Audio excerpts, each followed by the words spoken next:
आकाशवाणी भोपाल से प्रस्तुत हैं प्रादेशिक समाचार।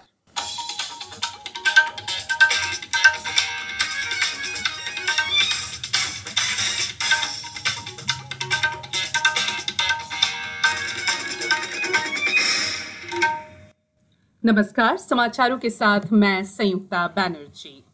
देश भर में 18 वर्ष से अधिक आयु के सभी लोगों के लिए सरकारी केंद्रों में निःशुल्क टीकाकरण अभियान चलाया जा रहा है। आपसे अपील है कि कोविड रोधी टीका जरूर लगवाएं। कोरोना महामारी के प्रति कोई भी लापरवाही न बरते। जब तक आवश्यक न हो घर से बाहर न निकले और इन आसान उपायों का पालन करें। मास्क लगाएं, 2 गज की सुरक्षित दूरी बनाए रखें, बार-बार हाथ धोएं और चेहरा साफ रखें। कोविड से संबंधित जानकारी और मार्गदर्शन के लिए राष्ट्रीय हेल्पलाइन काम कर रही है। इसके नंबर है 011-239-78046 और 1075। अब मुख्य समाचार। देश में कोविड के सक्रिय और नए मामले तेजी से घट रहे हैं। स्वस्थ होने की दर 96.49%। 18 वर्ष से अधिक आयु के लोगों के लिए मुफ्त टीकाकरण अभियान शुरू। सरकारी और निजी टीकाकरण केंद्रों पर अब पंजीकरण की सुविधा उपलब्ध।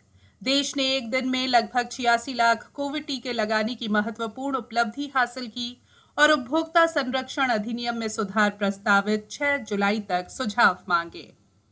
अब समाचार विस्तार से।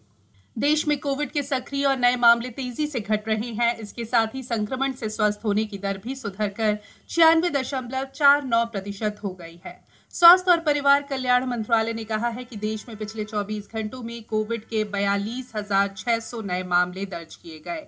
पहली बार 91 दिनों में नए मामलों की संख्या 50,000 से कम दर्ज की गई।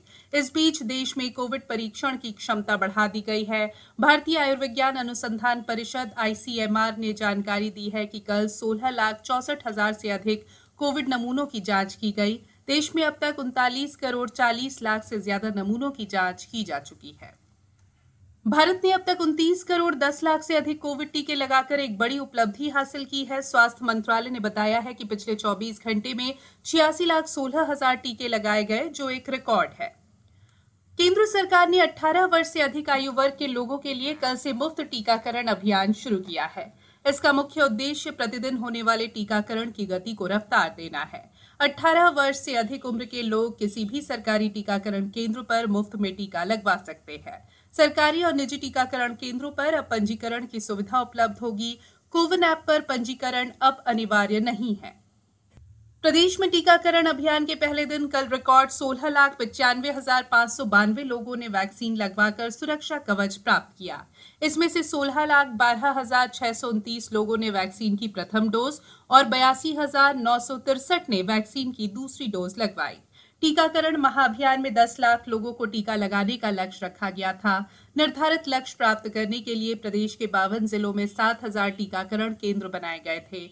टीकाकरण के महाअभियान में इंदौर, भोपाल जिले पहले और दूसरे स्थान पर, जबकि उज्जैन जिले ने 1 लाख से अधिक रिकॉर्ड टीकाकरण कर प्रदेश में तीसरा स्थान प्राप्त किया है। टीकाकरण अभियान निरंतर चलेगा। जिन स्थानों पर वैक्सीनेशन पूरा हो जाएगा, वहां से वैक्सीनेशन सेंटर अन्य स्थानों पर स्थानांतरित किया जाएगा। 1 जुलाई को फिर से 3 दिवसीय वैक्सीनेशन अभियान चलेगा। स्वच्छता में देश में अव्वल इंदौर जिले ने टीकाकरण में भी इतिहास रच दिया है। 2,23,000 से अधिक नागरिकों का कोविड टीकाकरण कर इंदौर जिला देश में एक दिन में सर्वाधिक टीकाकरण करने वाला जिला बन गया है। इसके लिए जिले भर में 1,054 से अधिक टीकाकरण केंद्र बनाए गए थे। केंद्र सरकार ने ई-कॉमर्स नियमों में कई संशोधन प्रस्तावित किए हैं। इनका उद्देश्य कारोबार में पारदर्शिता लाना और ऑनलाइन मार्केटिंग प्लेटफॉर्म में मौजूदा अनुचित प्रचलन रोकना है। इन संशोधनों पर 6 जुलाई तक सुझाव मांगे गए हैं। सरकार ने गलत सूचना देकर वस्तु और सेवाओं की गुमराह करने वाली बिक्री पर पाबंदी का भी प्रस्ताव किया है। कोविड-19 से बचाव और सुरक्षित रहने के 3 उपाय। मास्क लगाएं, 2 गज दूरी है जरूरी, सुरक्षित दूरी रखें, हाथ और मुंह साफ रखें। ब्रेक के बाद बुलेटिन में एक बार फिर आप सभी का स्वागत है। कांग्रेस नेता राहुल गांधी ने आज सरकार के कोविड प्रबंधन पर एक श्वेत पत्र जारी किया। उन्होंने कहा कि श्वेत पत्र जारी करने का उद्देश्य सरकार पर उंगली उठाना नहीं है, बल्कि कोविड की संभावित तीसरी लहर से निपटने के लिए देश की तैयारी में मदद करना है। उपभोक्ता मामलों के मंत्रालय ने उपभोक्ता संरक्षण अधिनियम में प्रस्तावित सुधारों को लेकर 6 जुलाई तक लोगों से सुझाव और विचार मांगे हैं। सरकार ने मौजूदा अधिनियम को और प्रभावी बनाने के लिए सभी हितधारकों के साथ कई दौर की बातचीत की। उपभोक्ता मामलों के मंत्रालय ने बताया कि उपभोक्ता संरक्षण अधिनियम के नए प्रारूप में कई नए विचार और सुझावों को शामिल किया गया है। इस नए प्रारूप पर ही सुझाव मांगे गए हैं।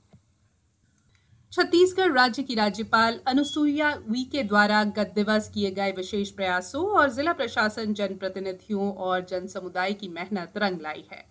भारिया जनजाति बाहुल्य क्षेत्र पातालकोट में टीकाकरण महाअभियान के प्रथम दिन पातालकोट क्षेत्र के ग्राम डोंगरा के आदिवासी ग्रामीणों ने पहली बार कोविड वैक्सीन लगवाई। इस ग्राम के उप स्वास्थ्य केंद्र में बनाए गए टीकाकरण केंद्र में 21 जून को प्रथम दिन 156 आदिवासी ग्रामीणों ने टीका लगवाया। उल्लेखनीय है कि छत्तीसगढ़ राज्य की राज्यपाल और छिंदवाड़ा जिले की बेटी अनुसुईया उइके ने टीकाकरण महाअभियान में जिले के आदिवासी बाहुल्य वाले विकासखंड तामिया, हरई, अमरवाड़ा के आदिवासियों से अफवाह में न आकर टीका लगवाने का अनुरोध किया था। टोक्यो ओलंपिक खेलों में अब केवल 32 दिन रह गए हैं। आकाशवाणी का समाचार सेवा प्रभाग ओलंपिक खेलों में पदक के प्रबल दावेदारों के बारे में जानकारी प्रस्तुत करता है। आज के अंक में प्रस्तुत है विश्व में दूसरे नंबर के भारतीय पहलवान दीपक पुनिया पर रिपोर्ट। हरियाणा के झज्जर में 19 मई 1999 को जन्मे दीपक 86 किलोग्राम वर्ग में विश्व कुश्ती रैंकिंग में दूसरे स्थान पर है। दीपक ने 2019 में विश्व कुश्ती चैंपियनशिप में 86 किलोग्राम वर्ग की फ्री स्टाइल स्पर्धा में रजत पदक जीतकर टोक्यो ओलंपिक का टिकट हासिल किया था। अब कुछ समाचार संक्षेप में। भोपाल में स्वराज संस्थान संचालनालय द्वारा संचालित शौर्य स्मारक और डॉक्टर शंकर दयाल शर्मा संग्रहालय एवं वाचनालय को दर्शकों के लिए खोल दिया गया है।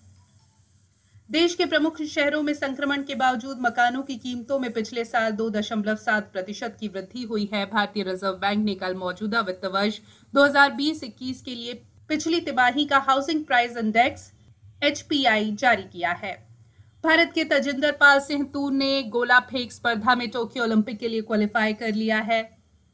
इस बीच फर्राटा धावक दुती चंद महिलाओं की 100 मीटर स्पर्धा में ओलंपिक के लिए क्वालिफाई करने से चूक गई। भारतीय महिला रिकर्व तीरंदाजी टीम पेरिस में ओलंपिक क्वालिफिकेशन टूर्नामेंट के फाइनल में पहुंचने से चूक गई है। दूसरे दौर के मुकाबले में भारत कोलंबिया से 0-6 से हार गया और रानी रामपाल को टोक्यो ओलंपिक के लिए 16 सदस्यीय भारतीय हॉकी टीम का कप्तान नियुक्त किया गया है। अंत में बुलेटिन के मुख्य समाचार एक बार फिर। देश में कोविड के सक्रिय और नए मामले तेजी से घट रहे हैं। स्वस्थ होने की दर 96.49%। 18 वर्ष से अधिक आयु के लोगों के लिए मुफ्त टीकाकरण अभियान शुरू। सरकारी और निजी टीकाकरण केंद्रों पर अब पंजीकरण की सुविधा उपलब्ध।